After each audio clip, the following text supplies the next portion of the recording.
what brought us here is we are suspects to a kidnapping and murder case, which we were arrested by a professional anti-kidnapping squad, as I say. So the way the whole thing happened, the entire thing, the way it happened, if I should explain from A to Z, the victim, which is my associate's old-time school friend, they were, we wanted to bring the guy to my own apartment. So we tried to convince him, and the guy, the first time we attempted to bring him, we sent him transport to come, and then he said he was coming on the.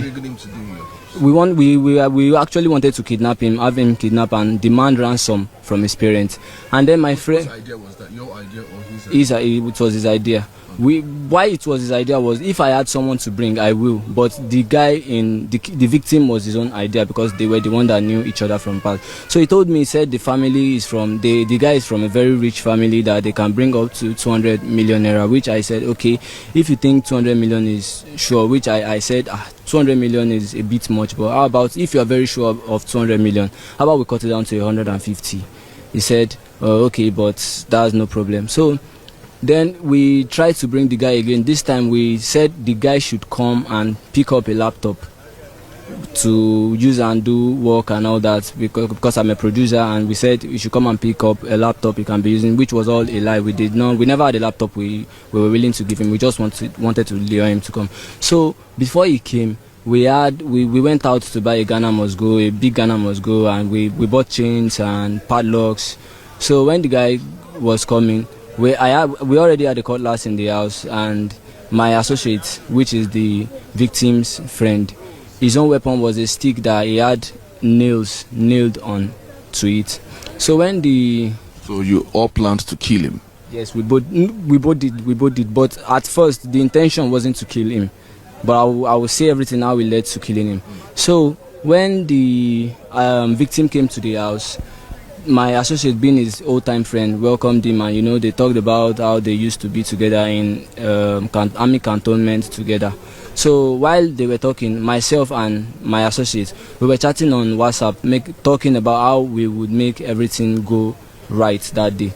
So myself and my associate agreed that I should go inside, and our music was playing. We were playing music, loud music that day. So myself and my associate agreed that I go inside and bring out our weapons, which mine was a cutlass and his was a stick that had nails on it. So when I came out, my own job that day was to, say words to scare the victim and, put fear in his body, to inject fear in his body. At first, we were both scared and panicking too, but then when we noticed that we were successfully injecting fear to the victim's body, we became like more in control. And then I started saying words like, there's a way you behave and act that you leave this place successfully, and there's also a way you act and you never leave this place. We were, And then when I told the victim to sit on the ground, which he did. And then his old-time friend, being my associate, told him to sit down. Then I told my associate, which was his own job, put the chain to his leg and put the padlocks and everything. So when we had him chained to the ground, we made videos and took pictures of him, which was intended to send to his family. And then when we made the whole video, my associate called me inside the room, and he told me, he said, Tony, we have all the videos and the pictures we need now. But as I mentioned, this guy is a friend of mine from long years back, and he knows me, he knows my auntie, he knows everything about me, he knows my family, which if we let him go, he will definitely bring his people to and that will leave a trace to him, and if they have a trace to him, will also implicate myself, Anthony. So he said we should silence him, which means we should kill him, that we should not let him go. So now when we've said, oh, okay, that's thoughtful, and then he said we should go and kill him. Then we both went inside, then he turned the light off. That's my associate. Then after he turned the light off, I went to the back, I went behind the victim, and I held him from behind him. I choked him. And then I held him to around a minute, and I was feeling tired already, but he was still alive, but I was feeling tired. So I told my associate, that is the victim's friend, to hold him, to continue the choking, to hold him. So when he did, and we noticed that the guy is quiet already, which he was confirmed dead. So we had rope, which we used to tie the victim because it was too heavy, because he's not someone we can just lift and dispose. So we decided to tie him and put in the Ghana must go bag we bought earlier. So how were you able to put him in the Ghana must go bag? Yeah, we had him tied, like we fold him and tied him so that it will fit in the bag. So when we successfully put him in, it wasn't easy putting him in the bag, but we did because we were two. So we were able to put him in the bag and zip him. And then when we did that, we planned on, we thought of a few places we can go dispose him, which we said we are not very familiar with this place. If we go there, we don't know, maybe we might meet securities or people like that. So we said we should go to a more familiar road that we already know. So when we agreed on a place that we are more familiar with, so myself and my associate, we lifted the bag and placed it on my associate head, and then he lifted the bag and took it outside our compound. That is the entrance. We had no gate, so he took it outside. That was around, I'm not very sure of the time, but I'll say with the way the weather is, I'll say. Who is this associate? This is okay, great. So when he placed the bag on his head and brought it out, so my associate said it wouldn't be okay if we went with just this bag. How about we go with like our working tools, which is my microphone and headset and maybe just backpacks, because I do music production. So he said if we had those things carried along to people, it will look like we are going for a regular outside job. So which we did. And then when he placed the bag containing the victim and also our studio working tools, he told me to wait there while he went to bring bikemen to come pick up the Ghana must go and the rest things.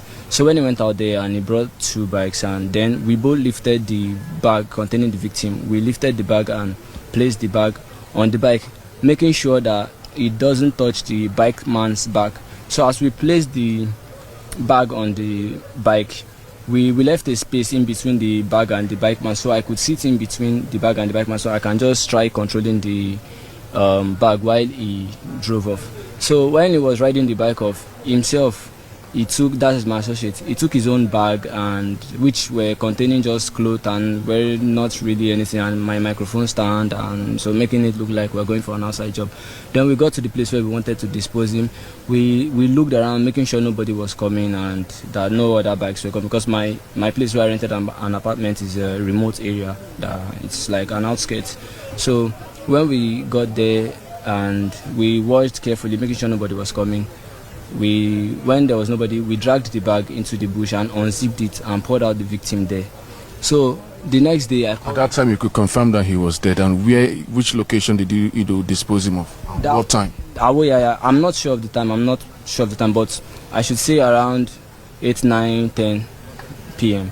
So when we disposed him, we poured him out of the bag, and then we took the sack and put it inside one of the bags we were carrying, and we returned it back home.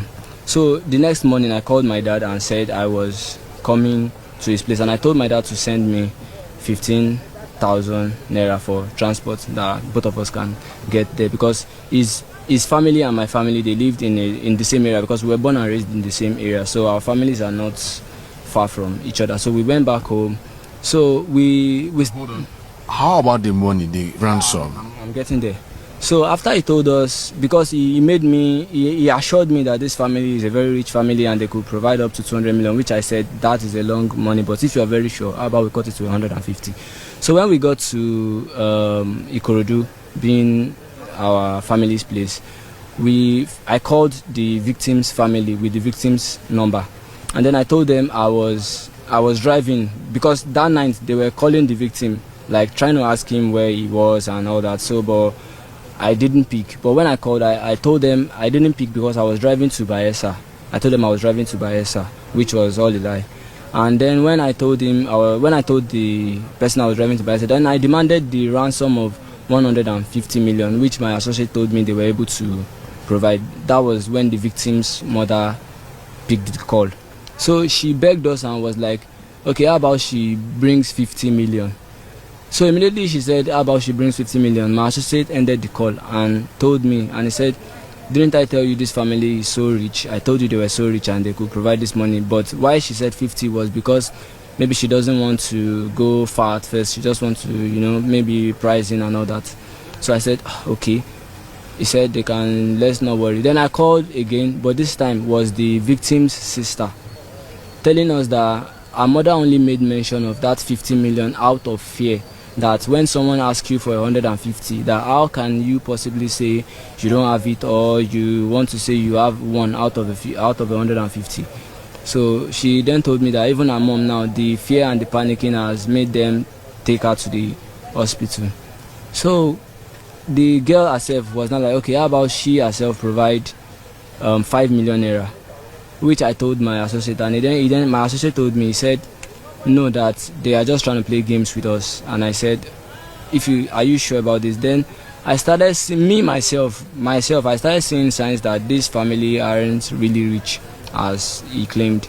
So as they said, she said 5 million naira. I said, oh, okay. At first we kicked out that now we don't do that. That even if she was going to do the 5 million naira, it was nothing to us. That so then I called her and I generated this account that they were accounts that to receive money.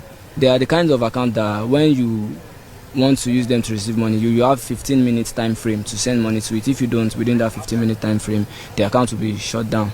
So I sent them the first account and she said, oh, okay, she cannot send the 5 million and that she doesn't have it. So the account got shut down. Then she said she will bring 3. My associate said these people are just trying to play games with us. That I said, but at least with that 3, if we even add 1.5 to each other, I can still use 1.5 to open a hairdressing shop for my sister, because she's a hairdresser. She learned hairdresser, but she's working as house help from places to places. So I thought I could, with 1.5 I could open a hairdresser shop for her. So in a short, were you able to get the money, and how much were you able to get? Okay, to cut the whole thing short, after buying a lot of time from us, the victim's family buying a lot of times from us, she then agreed that okay, all she had with her, that she had spent money on her mother, which she said was in the hospital. So she then said all she had was 200,000, which I said even the 200,000 you are sending it for me to buy fuel to come all the way from Bayelsa back to Lagos.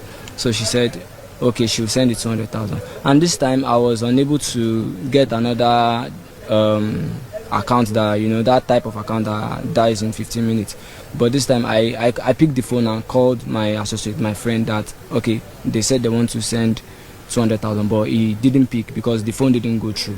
So I thought since she wanted to send the money now, I wouldn't let that be a delay, because I wanted to call him so we can go together in search of POS to receive the money. So he didn't pick, so I thought I should go alone. So when I went out alone to Itamaga bus stop to get the is it okay that I mention names of places? Okay, so when I got to the bus stop and I got the POS, and the victim's family already told me that the 200k she's sending, she can only send to an OPay account, which I said okay. And I got to the POS, I asked her, do you have OPay account? She said yes. I said, can I get 100,000 naira cash from you? She said sure. Okay, I gave the victim's family the account number and they sent the first 100. So I then asked the POS lady again that, how about can I still get another 100? She said yeah, sure. Then I told the victim to send another 100 to that particular account, which she did.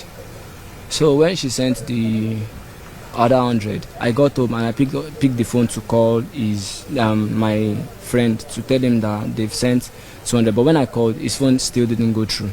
That was the night I think he got caught, or maybe all the time I was calling, maybe he was already caught. So as I was at home I was just around the corner pressing my phone, and then I saw this jeep coming to. So at first I wondered, I said all my life here I've not seen this kind of jeep come this place, but then I felt like. So you were arrested there? Yes, then they come outside and they pretended to ask for directions from me, not knowing that they wanted to catch me. So when they caught me, they brought me to my apartment and they shot my leg, and then then a lot of people ask me, they say I've met a few people around, maybe in the station, and then a few people that come around telling me that I don't talk remorsefully about, like I don't feel sad about it. Yes, I feel so sad about it, but the truth is, there are times when you feel like you don't deserve mercy and you don't even deserve pardon from people. I mean, what's next for you now? Because clearly you seem to be very educated. How would you get into this kind of brand? I mean, Okay. what your plans really for Okay. 150 million? Let's see that actually happen. Okay. In just a minute, sorry. Okay, let's when I got home, I told my dad my dad is a very old man. I told him that because my dad he sells firewood, he breaks wood and sells, and his own mom, she sells fufu. So we were like, I told my dad, I said I wanted to build him a house in Delta State, and that my mom, I wanted her to, and my sister, I wanted her to stop working as a house help everywhere. And my elder brother too is working at, we are from a very poor family. So are you the last one? Are you the first? Yes, I'm the last born. How old are you? I'm 21. Okay. So what the first thing that brought the whole thinking was, at least I will build a house for my dad, and he will stop cutting wood and sell, and we can maybe I'll have my sister our hairdressing shop. And how do you feel about all this now? Because it looks like what next for you? What hold it for you? I feel so sad about it, but I believe God should forgive us. God should forgive us because we've killed. So I believe God should forgive us. I wish the money came, the 150,000. My mom is very poor. She always fufu. So I just I should open a business, and me also I should go to school because I stopped my school at SS2. So I just me, so I should go back to school and start living my own life. What do you guys want the government to do right now? Because this is not a very small case. Please, they should forgive us. This is a very big case. They should forgive us. And if they can get me a work if they can put me any work that should be doing to him this will change, I'll be appreciated. I'm 23 years old. Yes. Right, thank you so much. All the best. I wish you guys all the best. Right. Majority of these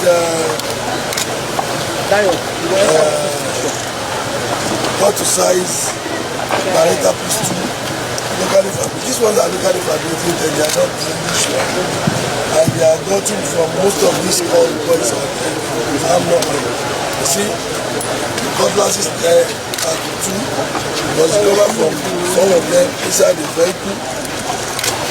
And you can imagine the old boys, the charms, and these days don't see cutlasses.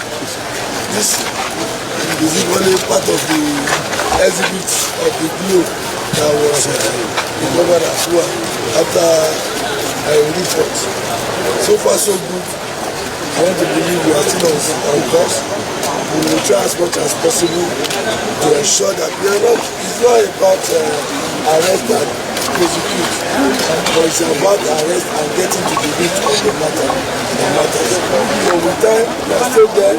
We have majority of them as our suspects, and we will ensure that by the time these ones are out of circulation, we will have lesser problem. Thank you. Thank you.